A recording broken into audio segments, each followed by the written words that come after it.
Hello everyone, कैसे हैं आप लोग। उम्मीद करता हूं कि अच्छे और स्वस्थ होंगे। तो दोस्तों, जैसे कि आप लोगों को यह पता है कि मैंने द सॉलिड स्टेट का 2 वीडियो बना दिया हूं और आज हम लेक्चर नंबर 3 देखेंगे। तो चलिए गाइज, द सॉलिड स्टेट का लेक्चर नंबर 3 देखते हैं, जिसमें हम पढ़ेंगे टाइप्स ऑफ सॉलिड, कितना प्रकार का नहीं, types of crystalline solid, crystalline solid कितना प्रकार का होता है। और हाँ, एक और बात, आप वीडियो के अंत तक ज़रूर जुड़े रहिए। तो देखिए गाइज, यहाँ लिखा है types of crystalline solid. Types of crystalline solid, crystalline solid कितने प्रकार का होता है और क्रिस्टलाइन सॉलिड क्या होता है, इसका हमने पिछले वाले लेक्चर में देख लिया है। तो चलिए दोस्तों, क्रिस्टलाइन सॉलिड जो होता है 4 प्रकार का होता है। जो पहला होता है आयनिक सॉलिड, दूसरा जो होता है कोवलेंट सॉलिड, जो तीसरा होता है मॉलिक्यूलर सॉलिड, और चौथा और लास्ट होता है मेटालिक सॉलिड। हम लोग जितना लिखा है इसका हर एक के बारे में जानेंगे, तब तक आप इसको नोट कीजिए। तो दोस्तों देखिए, जैसे कि बोर्ड पर लिखा हुआ है आयनिक सॉलिड और कोवलेंट सॉलिड का डिफरेंसेस, ठीक है। देखिए, जैसे ये आयनिक सॉलिड लिखा है, इसमें इसका नाम से ही पता चल रहा है, ये जो आयनिक लिखा है इसके नाम से ही पता चल रहा है हम लोग को कि जो कॉन्स्टिट्यूएंट पार्टिकल्स होगा, कॉन्स्टिट्यूएंट पार्टिकल्स वो आयन होगा, ठीक है। जैसे में लिखा है solid in which constituent particles are ion, ठीक है।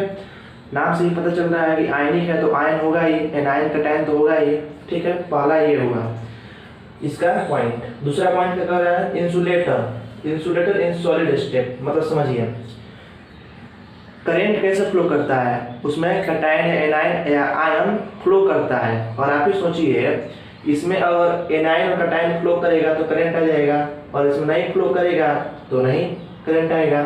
और ठीक वैसे ही ये इंसुलेटर का काम करता है सॉलिड स्टेट में। अगर सॉलिड हो जाए तो इंसुलेटर का काम करता है, ठीक है। इंसुलेटर क्या होता है, जिसमें करंट पास ना हो, उसको बोलते हैं हम लोग इंसुलेटर। और जो तीसरा इसका टॉपिक है, पॉइंट है, वो है मेल्टिंग पॉइंट। मेल्टिंग पॉइंट और बॉइलिंग पॉइंट इसका बहुत ही मतलब वेरी हाई होता है, जिसका मतलब कि 700 लगभग 700 डिग्री सेल्सियस से लेकर 800 डिग्री सेल्सियस तक होता है, ठीक है। इसका थर्ड पॉइंट भी हो गया, सेकंड भी हो गया, फर्स्ट भी हो गया। तो दोस्तों ये देखो, ये जो होता है हार्ड होता है, जैसे कि आयनिक सॉलिड जो होता है या कोवलेंट सॉलिड, ये दोनों हार्ड इन नेचर का होता है, बहुत ही हार्ड होता है, हार्ड इन नेचर, ठीक है। ये भी हो गया। अब देखिए, ये जो आयन है एक दूसरे से बंधा होगा तो कौन फोर्स से, इलेक्ट्रोस्टैटिक फोर्स ऑफ अट्रैक्शन, जिसको हम FOA लिख दिए हैं, इलेक्ट्रोस्टैटिक फोर्स ऑफ अट्रैक्शन से बंधा हुआ रहता है। तो हम अब कोवलेंट सॉलिड का डिफरेंस देखेंगे। तो देखिए, इसमें क्या है, इन which constituent particles are atom. देखिए, कोवलेंट सॉलिड में जो कॉन्स्टिट्यूएंट पार्टिकल्स होता है वो क्या होता है, एटम होता है, ठीक है। और देखिए, पहला पॉइंट हो गया, जैसे कि इसमें आयनिक सॉलिड में कॉन्स्टिट्यूएंट पार्टिकल्स क्या रहता है, आयन रहता है, ठीक वैसे ही कोवलेंट सॉलिड में एटम्स रहता है, कॉन्स्टिट्यूएंट पार्टिकल्स। और इसका भी मेल्टिंग पॉइंट और बॉइलिंग पॉइंट बहुत ही हाई रहता है, very very high, very very high, ठीक है। और अब इसका तीसरा पॉइंट समझिए, ये भी हार्ड इन नेचर का होता है, इसका जो नेचर होता है बहुत ही हार्ड होता है। अब देखिए, ये जो एटम है किससे बंधा रहेगा, तो कोवलेंट बॉन्ड से।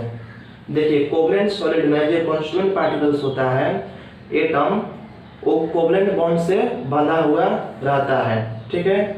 और जो आयनिक सॉलिड होता है उसमें आयन से बंधा रहता है, मतलब कि इलेक्ट्रोस्टैटिक फोर्स ऑफ अट्रैक्शन से आयन बंधा रहता है, ठीक है। तो इसको नोट कर लीजिए। फिर जो और दो है इसका, मॉलिक्यूलर और मेटालिक सॉलिड क्या होता है उसको भी देख लेते हैं, तब तक आप इसको नोट कीजिए। तो देखिए, जो हमारा तीसरा टाइप्स है वो है मॉलिक्यूलर सॉलिड, जिसका पहला पॉइंट है solid in which constituent particles are molecule. जो कॉन्स्टिट्यूएंट पार्टिकल्स होता है वो मॉलिक्यूल्स होता है, ठीक है। और देखिए, मेल्टिंग पॉइंट और बॉइलिंग पॉइंट इसका लो होता है, ठीक है। और तीसरा पॉइंट समझिए, इसका जो कंडक्टेंस होता है, मतलब ये करंट फ्लो करने का जो इसका क्षमता होता है बहुत ही लो होता है, ठीक है। अब समझिए, 4 point, molecules are bonded by dipole dipole attraction. जो मॉलिक्यूल्स इसका होता है, मॉलिक्यूल्स में क्या है, इसका नाम है मॉलिक्यूलर सॉलिड, मतलब क्या होगा, कॉन्स्टिट्यूएंट पार्टिकल्स मॉलिक्यूल होगा, ठीक है, जो कि molecules are bonded by dipole dipole attraction, ठीक है। अब ये जो मॉलिक्यूलर सॉलिड है ये भी डिवाइड हुआ है, ये 3 कैटेगरी में डिवाइड हुआ है। पहला है polar molecular solid, non polar molecular solid, और जो तीसरा है हाइड्रोजन बॉन्डेड मॉलिक्यूलर सॉलिड। तो हम लोग को हर एक एक करके उसको देखते हैं, तब तक आप इसको नोट कीजिए। तो जैसे कि मैंने आपको लास्ट टाइम में बताया था कि मॉलिक्यूलर सॉलिड भी 3 प्रकार में बटा हुआ है। जो पहला है वो बोर्ड पर लिखा हुआ है, आप अच्छे से देख सकते हैं, जिसमें पहला लिखा हुआ है पोलर मॉलिक्यूलर सॉलिड। ये जो होते हैं, पहला है पोलर मॉलिक्यूलर सॉलिड। अब दूसरा जो है नॉन पोलर मॉलिक्यूलर सॉलिड।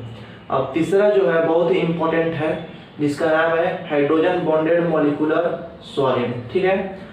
तो ये मॉलिक्यूलर सॉलिड जो है ये 3 चीज से मिलकर बना है। पहला क्या है पोलर मॉलिक्यूलर सॉलिड, दूसरा क्या है नॉन पोलर मॉलिक्यूलर सॉलिड, तीसरा क्या है हाइड्रोजन बॉन्डेड मॉलिक्यूलर सॉलिड।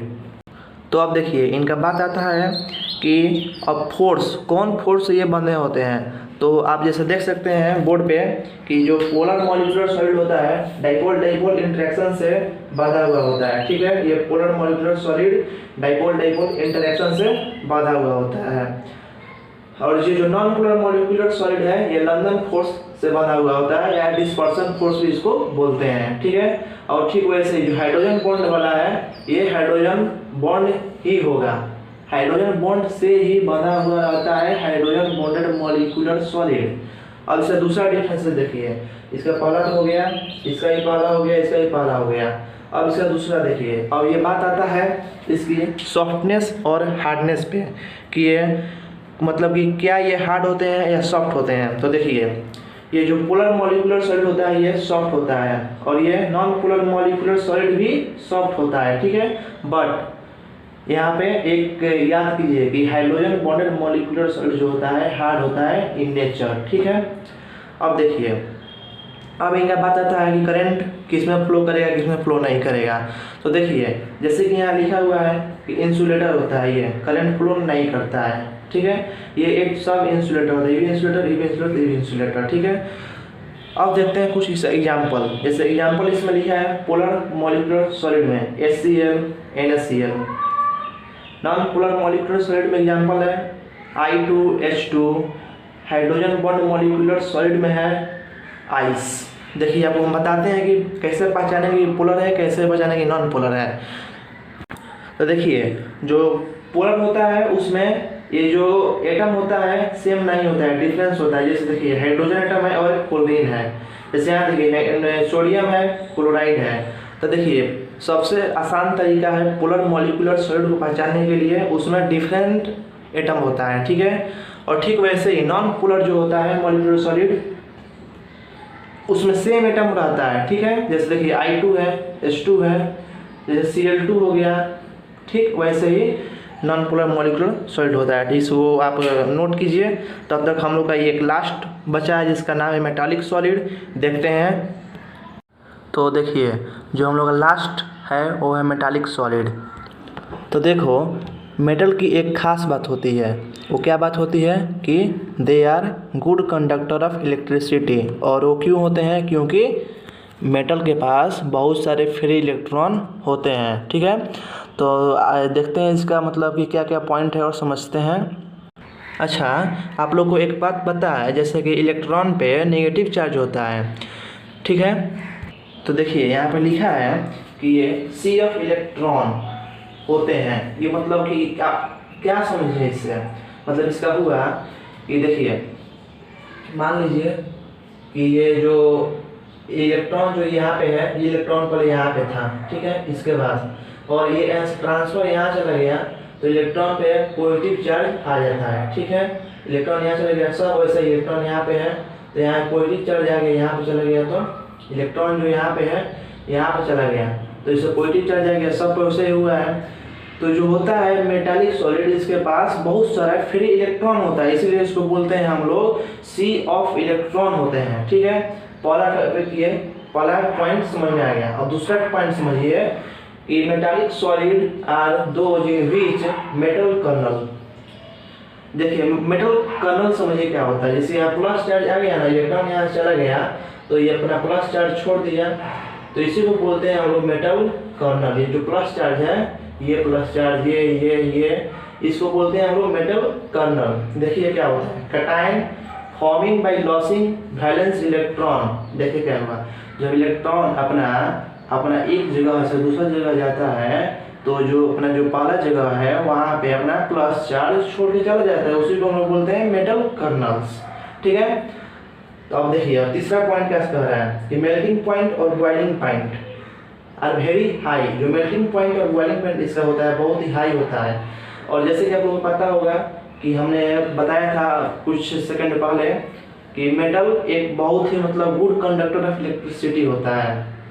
इसका कंडक्टेंस जो होता है हाई कंडक्टेंस होता है, बहुत ही ज़्यादा हाई कंडक्टेंस होता है।